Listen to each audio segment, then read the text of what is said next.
This is all structurally in place.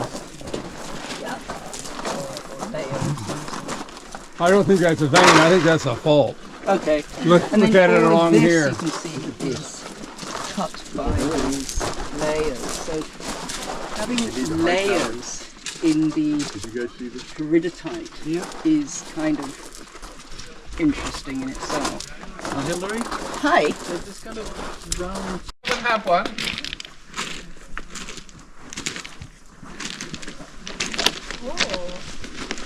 So this is pretty riddled with low-level faulting. Yes, yes, it is. It is. All the faulting has happened since geophyllite was in place.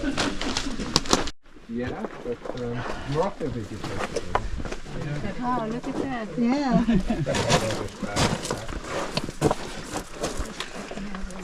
Why is it so red here? So here we are at the moho. I think it's just a fresh surface, isn't it? Right, you're now standing in the mantle. Oh, great. And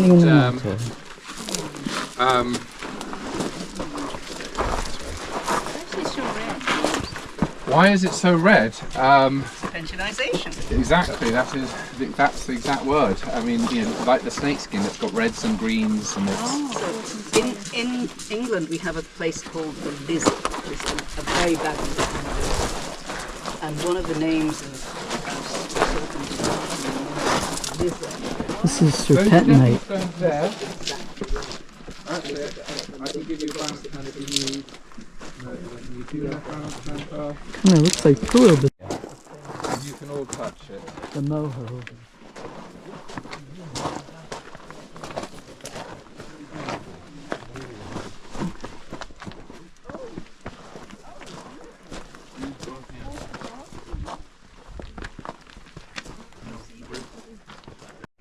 James, I think that's a perfect photo. Yeah. Wait a minute, I get out. Oh, no, it's not necessary. I would argue that this is the mantle, the moho, and these cumulates here are accumulating in the very bottom layers of the crust, and they mark the boundary, even though other authors have put the moho higher up. Yes, and then here is a vein, or it looks like is that just a fracture? Maybe just a fracture. Yeah. Not a vein. Yeah, but you think... And is it where your finger is, or Yeah, where my finger is. But I am interested to ask some of the professors we have in the group. Given that the two sources that I'm working on put the moho in a different position where we're standing, it'd be good to get a group consensus. But I'm thinking the moho is just here, and I'm thinking that these cumulates have to be in the crust, and therefore this is the boundary. This is definitely serpentinite I'm standing on, and then these are layered cumulates. So I'd say this is the moho, exactly where my hand is. But Did you name that? these are cumulates. And when I used the phrase petrologic moho, he threatened to wash my mouth out with soap. Because you're conflating petrology and the seismology together. Right. Well, you can say seismic moho and he'll be perfectly happy. No, he says moho is a moho. It was originally defined as a seismic That's discontinuity. it, seismic. Why? Yes. Yeah, but A no, seismic that's moho. modifying it Oh, I more than see. you need to. So, But for our Look at this. But for our geotourism purposes, we want a line that we can touch. right. And That's also. I'm arguing this is a good place to call the line. Well, I'm just saying you might call the crust mantle boundary, like you say. I think most people would agree that Yeah. it's below the So cumulates. one of the Yes. problems that Okay, that's I good. have And these are the But cumulates. the moho would be above the cumulates. No. Well, a bit of a. Yeah, I'm sure every geologist who ever comes here has the same conversation because they've learned the moho is, where the crust mantle boundary is, but actually in this particular area and they look like layers. They don't look like they're intruded, but I may be wrong. So I'm looking around to see if I can see any evidence. Yes, and it's got plagioclase in This it. is nice. Okay, I'm ready. So here we are at an incredible place where we can see periddotites, which are the mantle, and I'm touching them right here. And as we rise up, we're getting a layered gabbro with cumulus. So this is a petrologic contact that could be called the moho, but the actual seismic discontinuity, it's been pointed out, would probably be slightly higher. But for all intents and purposes, this is an exceptional opportunity to touch something that we will never touch in very many places. Come and see the chromite. Those of you who wanted to see the chromite dike, you can climb up here. Okay. Throw it down a bit. I mean, it's for the agile people because it's slippy. That's serpentinite. It's not for everyone. It's It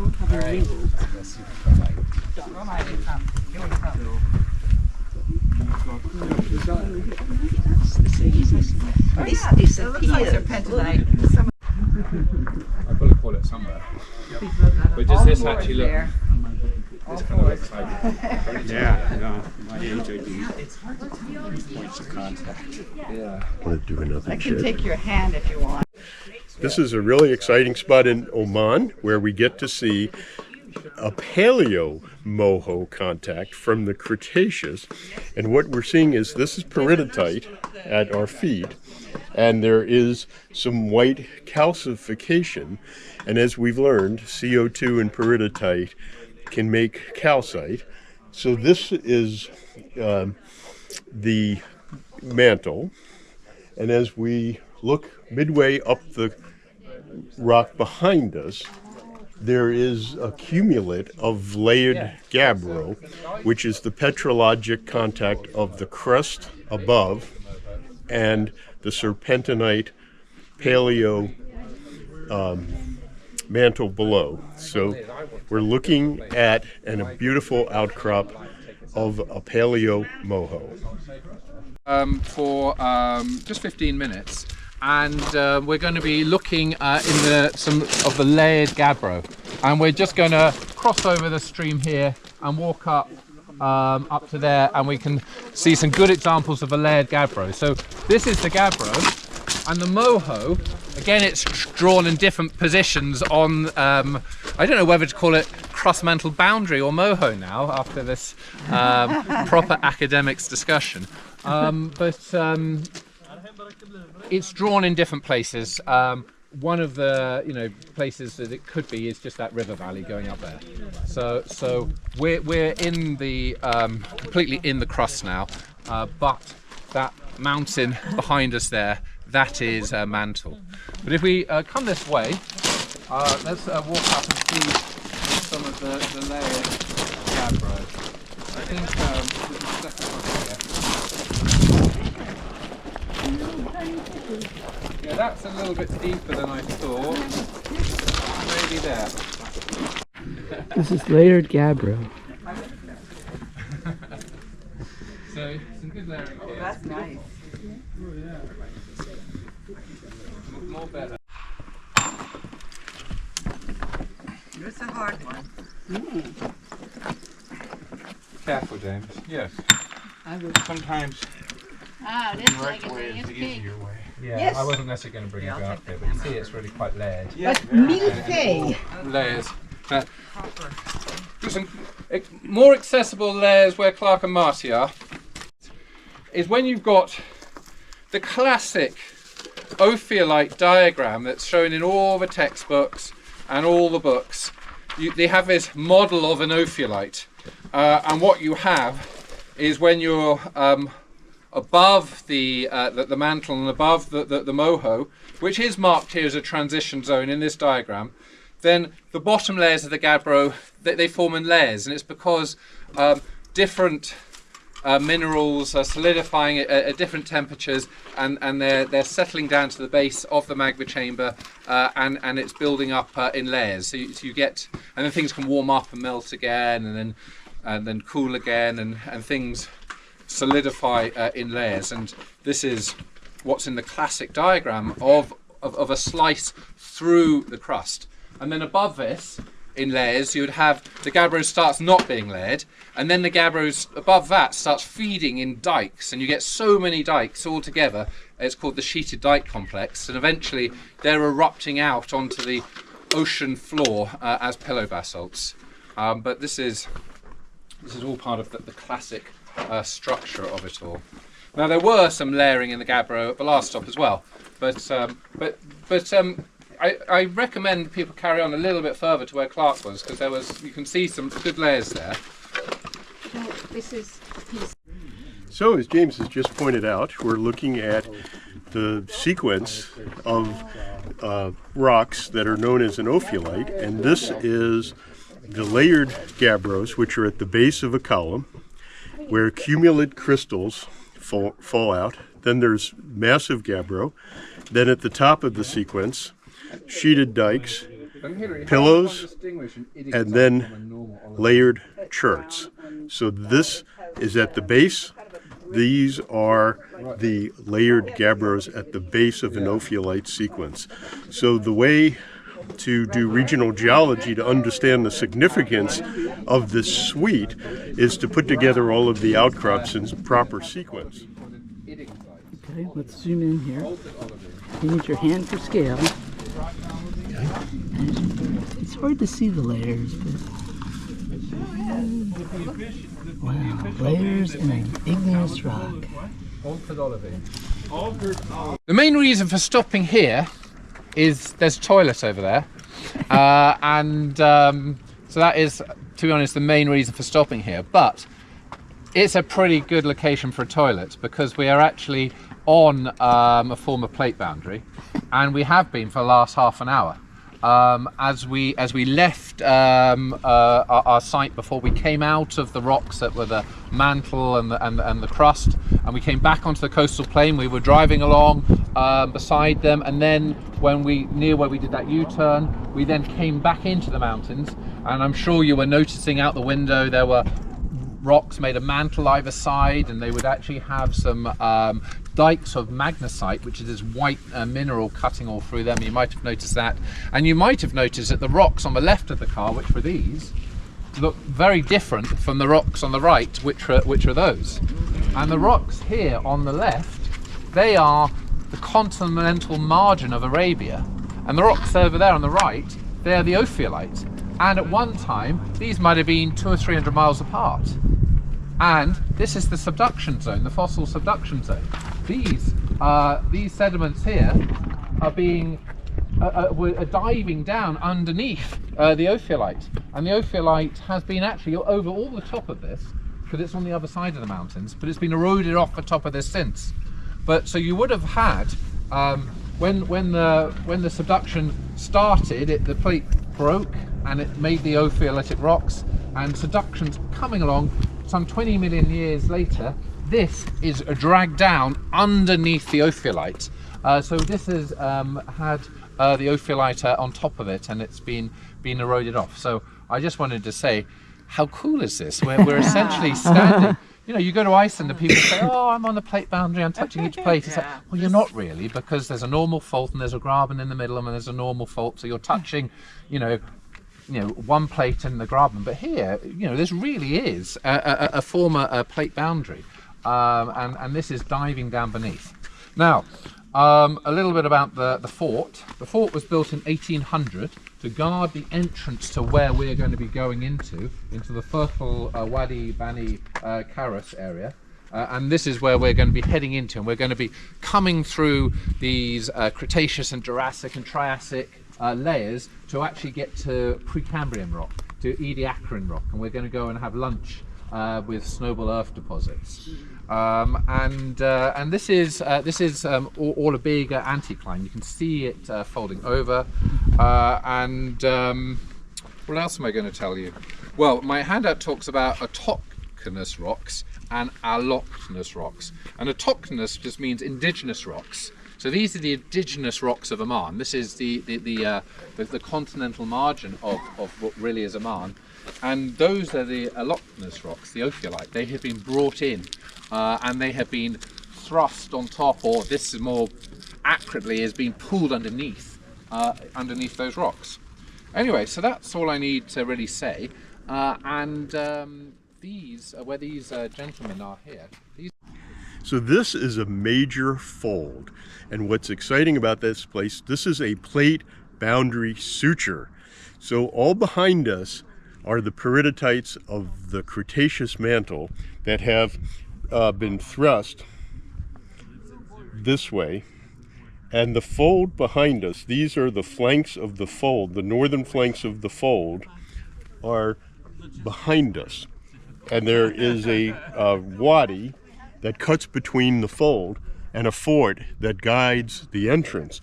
But this fold right here is on this cross section, and it's almost like it's a forebulge. So these are autochthonous rocks. These are in place. These are the peridotites that have been thrust on top, and we are standing here at the suture. And so this is a big rollover anticline. There's another one here with a slightly different style we'll talk about in a minute. And the cross section for this one, this is the 2A. This is the anticline, and so here is the northeast. So it's the ophiolites are thrusting. We're standing over here. This is the flank of the anticline. We're going to drive into the wadi, and then the anticline rolls over.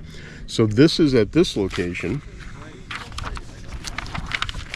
But later in the trip, we're going to see another rollover, and in that case, the fold has been dragged down. So the ophiolites that are thrusting up has dragged this down, but they have then popped up, and we're going to see the really big horizontally shear zone faults.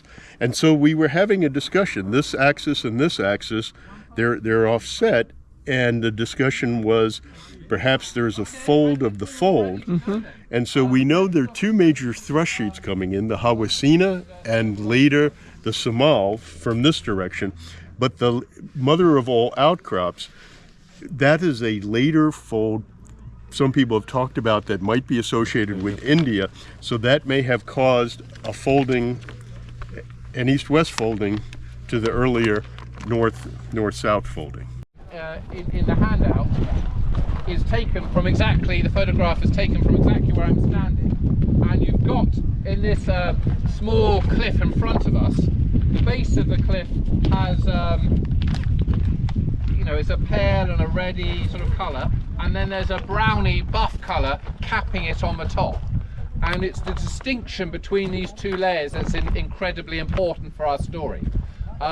Essentially, the basal part is deposited in a global ice age, and the top part is deposited in a global greenhouse effect under hot tropical conditions, and the change from the two is almost instantaneous. Now, at the very back of the handout, I have put in it the international stratigraphic chart, and the international stratigraphic chart shows the named periods, and for example you've got the Cambrian period named after Wales, where I'm from, the Ordovician period named after Wales, where I'm from, the Silurian period named after Wales, oh, what am I talking about? Hang on. No, I'm just trying to be a bit funny, but these are periods that we all are familiar with. But prior to that, you've got other periods. There is the Ediacaran period, the Cryogenian period, and the specialists in the group are going to be familiar with those terms, but the non-specialists aren't, and these are other geological periods. And there is a period which has been defined called the Cryogenian from 720 to 635 million years ago, and this is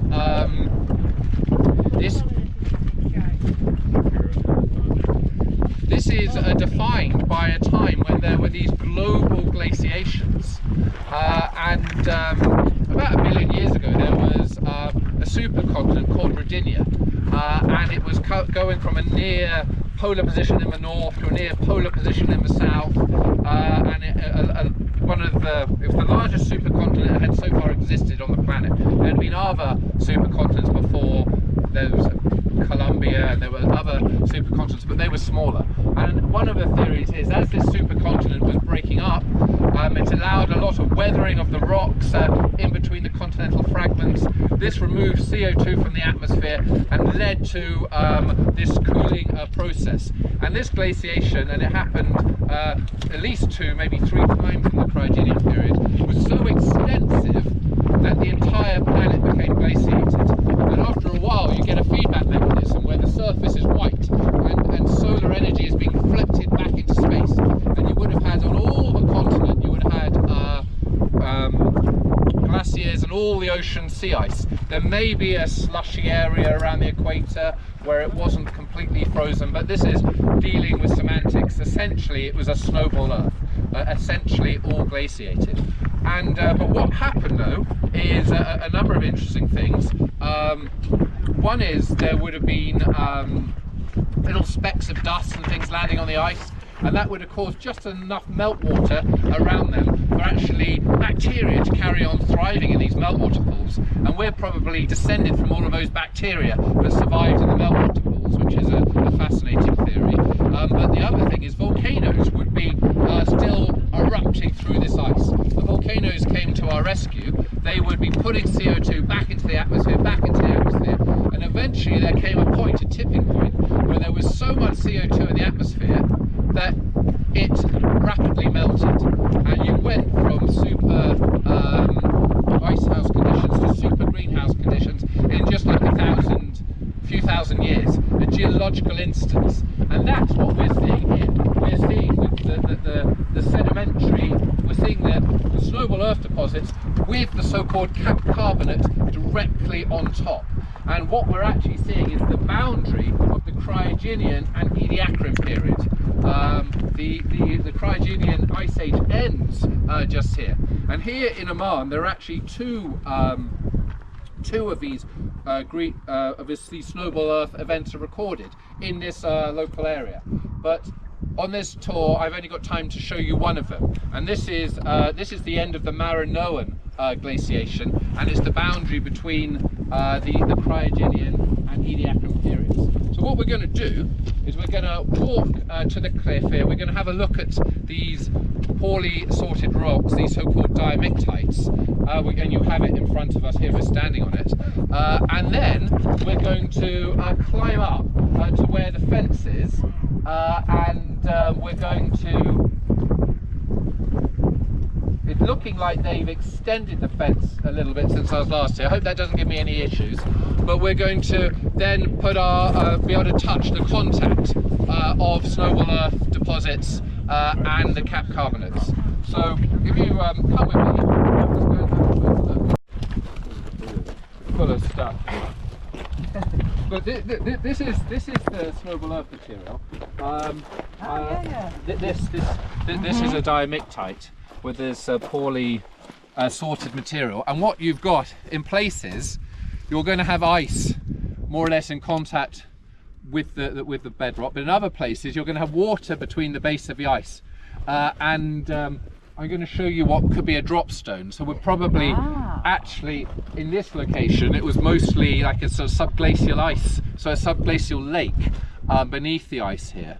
But yeah, this is diamictite is just a geological word, just meaning a rock that's full of poorly sorted crap, for want of a better term. It's just like it's all a jumble of stuff, different sizes. Fallen out of ice. It's diagnostic. It's come from under the ice, and this ice may, as I said, may well have a significant amount of water between the base of the ice and the bedrock, a subglacial lake, subglacial drainage channels, and all the ice can just be resting on the bedrock. I don't have a whacker. A whacker? Whacker's on James. Whacker's in the truck. Yeah, sorry, I forgot it. That's okay. I don't think you need the The mineralogy is. So if you can come, if you look at this stone here, just here, it disrupts the bedding layers, and the bedding layers are sort of coming down around it below, and the later ones are coming up and over it.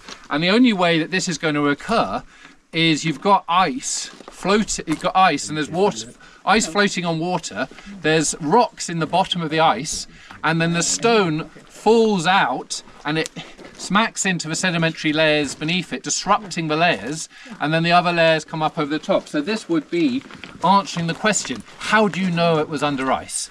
This would be a diagnostic indicator. So, because that would have floated on the ice, fallen through the water column, and the silt would not be able to resist the gravity impact. yes, yes. Is this a hand specimen? That's a hand specimen of one. Brilliant. Yes. That's, Yes. and you can even see the way up on that one Sure. too. Are you collecting it? No, but Charles has got first dibs if you're not. Okay. It is the easiest way up is the thorn bush.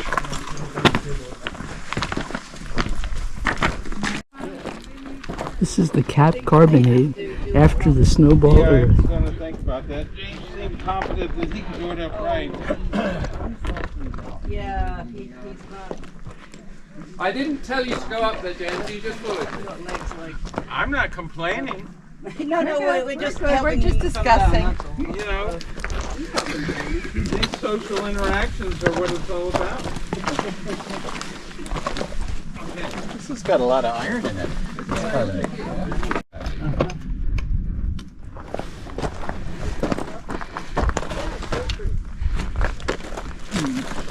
So,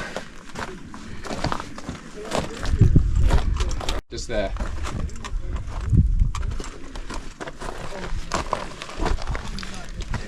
So this is the cap carbonate So this is after the snowball. carbonate here. Yeah, after snowball Yeah, the earth. brown. Yeah. So, but they've all been deformed, and they're standing on end. Yeah, I'm just going back is to slightly see if I'm odd. climbing up the right place. I don't quite. Just here. This is the contact. Just actually where my toe is. Yeah. But it's been folded, I think. Yeah, that's what we get that now. Right there. Okay, well this is quite a good stop. So this is a very exciting spot at the top of the Cryogenian at the base of the Ediacarian. So within the Cryogenian we see diamictites, and we have seen layers with drop stones, and here is one. This came from a layer. You can see that this is the base. It dropped in, and the clays drape over it. Along this horizon in the Cryogenian there are more drop stones. I just don't happen to have it in my hand in a hand sample that I'm taking home. And as we continued up above this level, we see tills or diamictites. This is just a piece, but it's full of pebbles and cobbles, and we're still in the Cryogenian. And as we continue to go up section, we got into a tidal flat looking brown dolomite, and we're going to get a good look at it right here because the contact is folded here. So there's a fold. So right where I'm standing, this is the cap dolomite on the right, and this is the Cryogenian below. So this right here is the layered dolomites, and it's folded over to where the people are standing up there. And this happened in an instant. So as we understand the climate, it was very cold for a long time. There were glaciers covering the whole planet, including this location, which was at the time close to the equator.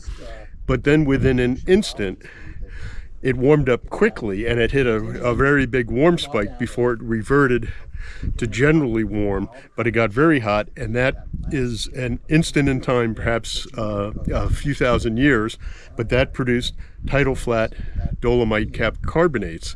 So an important boundary, Cryogenian below, the base of the Ediacarian above, and it's the contact's around 630 million years. And of course, up into the Ediacarian is all of the Ediacarian, where there are all kinds of strange life forms, because we're still a long way from getting to the Cambrian at 540 million years.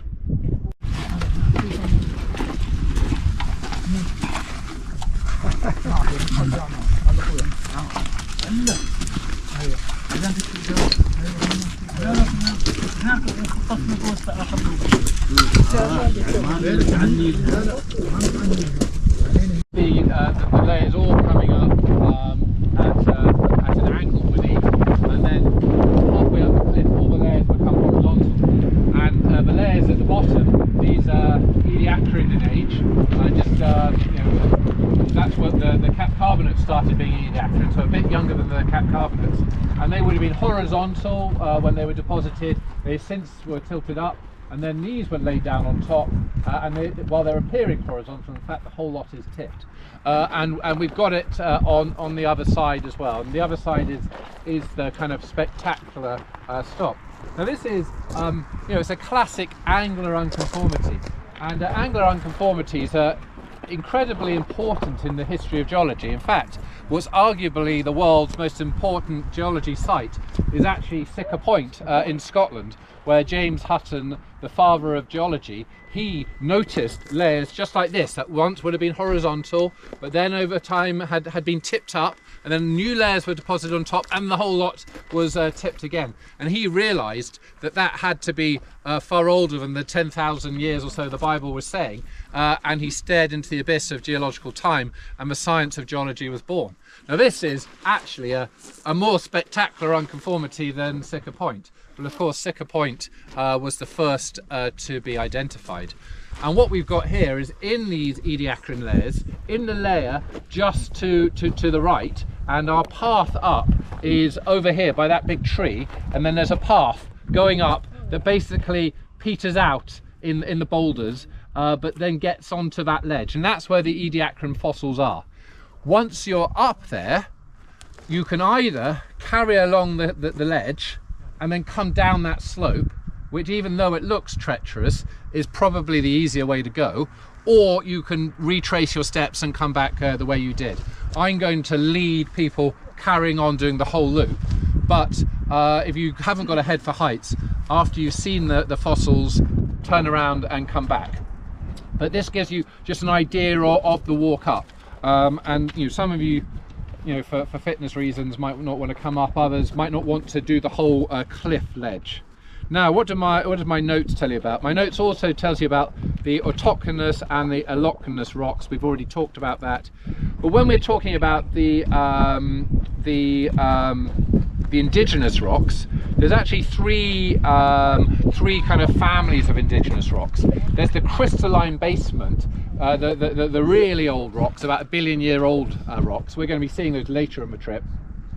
Then you've got the sedimentary basement, which is these cryogenian and Ediacaran sedimentary rocks, and then you've got the Arabian platform, which is basically Mesozoic sedimentary rocks, and this is the boundary between the Mesozoic sedimentary rocks and these Ediacaran rocks.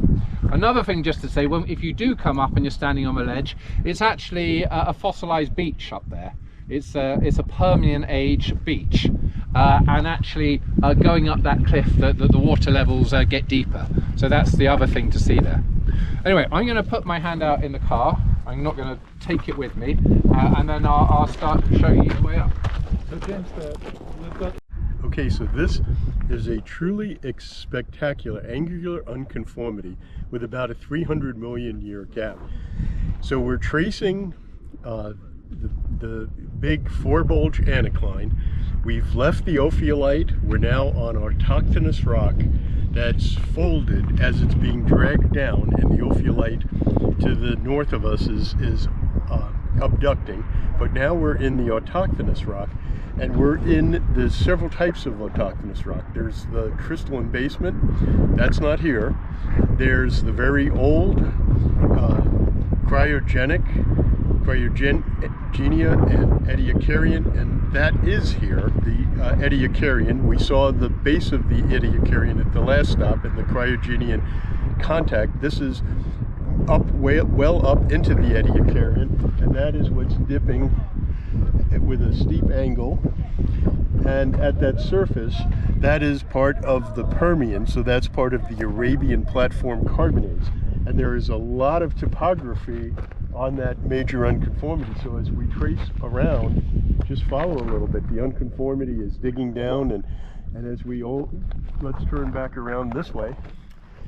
And we're heading into the sun, but there's really spectacular angular Ediacarian rock steeply dipping underneath the Permian unconformity of the flat, relatively flat-lying sediments, but actually those apparently flat-lying sediments are gently dipping as part of the flank of the big anticline that's there. Now, one thing that we noticed yesterday when we were with our friend Leanne is in a canyon not too far from here, instead of having the Ediacaran stromatolites, there was a lens of salicylite, which is also Ediacarian, and it's an exciting story. We have a lot of other documentation from Leanne, but that salicylite is a nanopore. It's a silica, it's a chert with organic material, and it's down in the middle Ediacarian in some of the petroleum basins to the south. And here it's exposed in an isolated outcrop, so this is a really special place, not here, but near here, where you can see that salicylite. And that salicylite has been entrained in some of the salt layers of the Ara salt formation above. And our friend Leanne has a beautiful story how those mother salicylite beds from the Ediacarian got picked up into the Cambrian salt above, and that they're not a change of environment in the salt. It's actually inclusion of some of the older salicylite. So there's just a fabulous story. And actually, as we were coming around this corner, we're going to investigate. It looked like there might even be some salicylite here at the edge of this outcrop.